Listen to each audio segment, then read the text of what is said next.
2006 жылдан бери фермердик чарба төптөп уй кой жылкыларды багып келе жаткан Гүлай Асылбекова Чүй облусунун Кант шаарына канаатташ жайгашкан аймактан жер тилкесин сатып алып, ишкерлик менен алектенип келет. Эң алгач кой алып көбөйтө баштаган. Башында өзүбүздүн жайдары койлорду алып, санына гана көңүл бурган ишкер эми сапатка өтүүнүн камын көрүп жаткандыгын билдирди. Куроо малдын арасында Россиянын жылкылары Арашан породасына койлор багылууда. Россиянын жылкыларын алдык, асыл тукум, жакшы эмеге сапатын жакшырталы деп, Россиянын айгырларын алдык.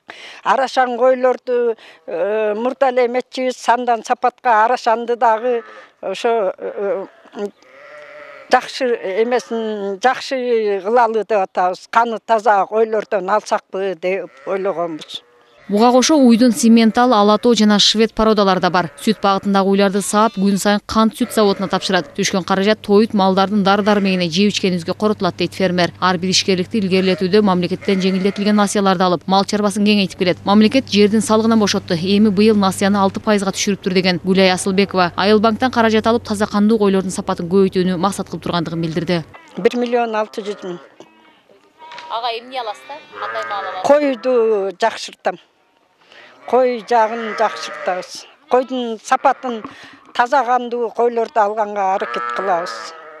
Билбейм, ошондой деген план бар, анан канча берет аны Айыл банк чечет да.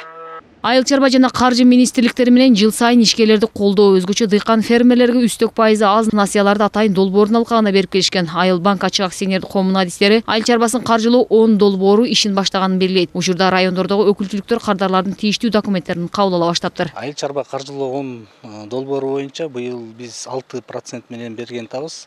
Бул мал чарбачылыкка берилет, жер иштетүүгө берилет. Ошондой эле айыл чарба продукциясын кайра иштетип чыгууга берилет.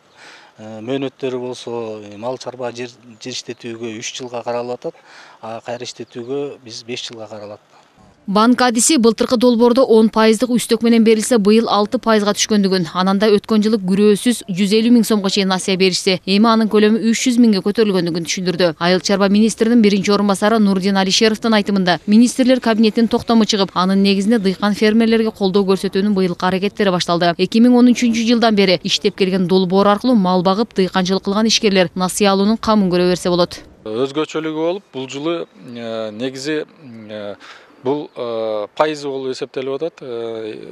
Башка жылдарга салыштырмалуу, башка жылдары 5-6%дан 10%га чейин бериле турган болсо, ошол насыялар быйыл ошол 6% фиксированный эң төмөнкү пайызды белгилегенбиз. Ошол 6% менен ошол дыйкан фермерлердин баарына ошол кредит алууга мүмкүнчүлүк түзүлөт. Маалым болгондой аталган долбоор башталгандан бери жалпы суммасы 47 миллиард сомго жеткен насыялар берилди. Жыл сайын 10 000 фермердин тегерегинде жеңилдетилген каражат алышат. Ал эми быйылкы жыл үчүн 470 миллион сом бөлүндү. Учурда айыл чарба техникаларын лизинг алуу маселеси каралып жатыптыр. Ал каражат башка банктар аркылуу чечилүүсү ыктымал. Ананда бул жылы ислам принциптери менен насыя алууга мүмкүнчүлүк түзүлгөн.